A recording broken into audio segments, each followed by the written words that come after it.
Hi everyone, how are you? This is Margaret. You cannot get rid of me, can you now?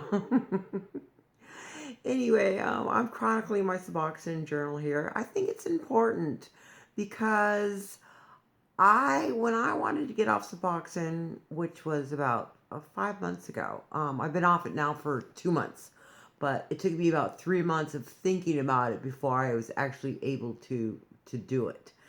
And I don't know about you, but I am an opiate fiend, and I was terrified to get off Suboxone. And the only reason why was because, like, I couldn't do the slow taper. So I thought, well, if I can't even do a slow taper, how am I going to get off it, period? And so I just put all my faith and trust into a rehab facility. But I wish that I had not gone to rehab. It was, I so wish that we hadn't spent the money and that I had just done it in the privacy of my own home. Because the only thing that rehab provides you with is medication. And the deal is that you can get the same meds without having to spend 30,000 on rehab. Now we had insurance, but we still owe like about 20,000 even after our insurance paid. So that's a big fat bill that we're going to have to deal with. And like I said, all they did was provide meds and a babysitter.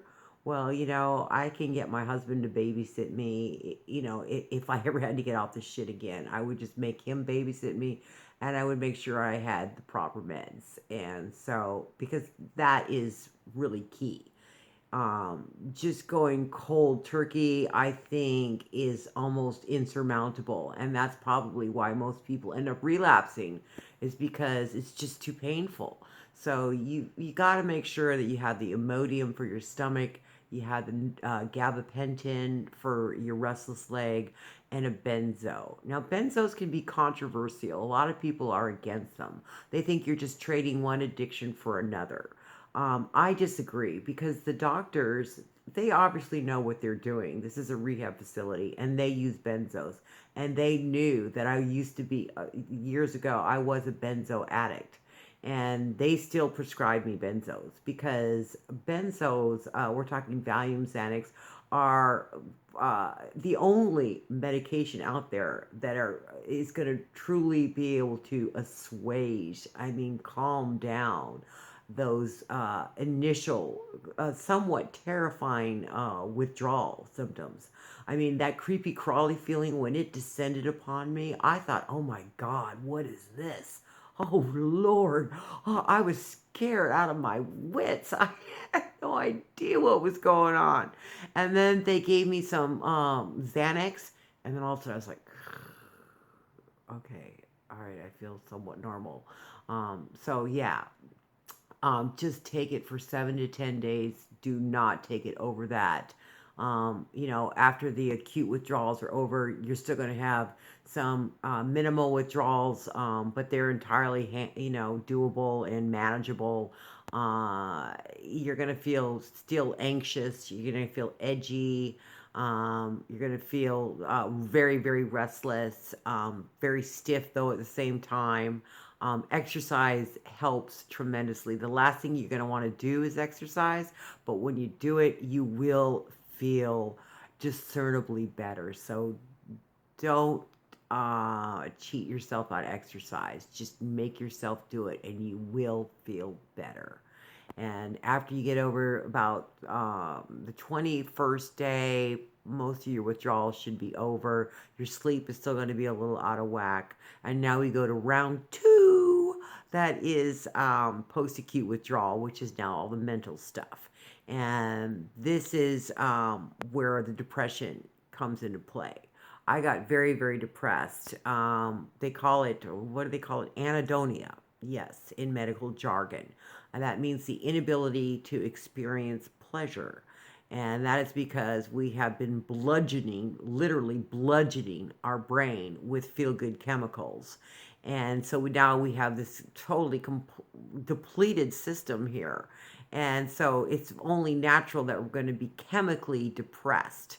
But the only way you can get those to get feeling good again is to get moving and getting some exercise, keeping yourself active. And it's a very hard thing to do because, I had no focus. I was getting easily distracted. So how am I supposed to, try to focus on things when I get easily distracted? It's kind of a paradox that you get stuck in.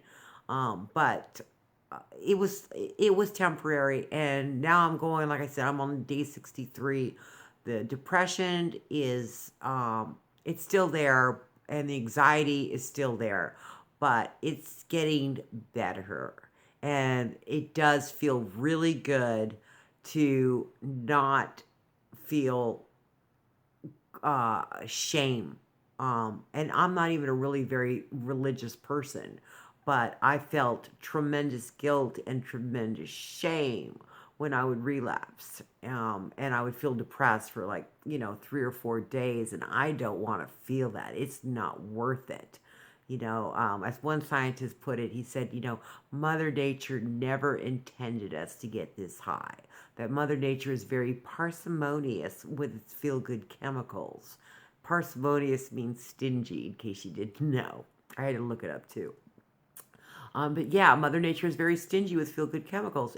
Mother Nature never intended us to get as high as we get on opiates. And so, yeah, there's always a cause and effect. And anything that's going to make you feel that good is going to make you feel really, really bad too. Payback is a bitch. And I don't want to ever have to feel that way again. I don't want to have to feel shame for relapsing. I don't want to feel depressed. I don't want to feel anxiety engendered by opiate withdrawal. No, no. So it's up to me, and it feels good to look in the mirror and say, yes, another day completed clean. So you guys, if you're having any struggles or any difficulties or anything like that, please message me because I know what it feels like to feel like you're all alone and that no one understands what you're going through because that's kind of how I felt. My husband doesn't know what it is. I'm in AA. They have no idea what Suboxone is, and they don't really want to hear about it. And I was surprised even in Narcotics Anonymous. Some people knew about what methadone is, but it seemed like, or in my neighborhood, San Diego, that most people are like tweakers here. So it was surprisingly so. A lot of people didn't know what Suboxone is. So anyway, but yes, it can be done. And if like a big baby like me can do it, you can do it. So good luck, you guys. Just good luck. And message me if you have any questions. All right. Adios, amigos.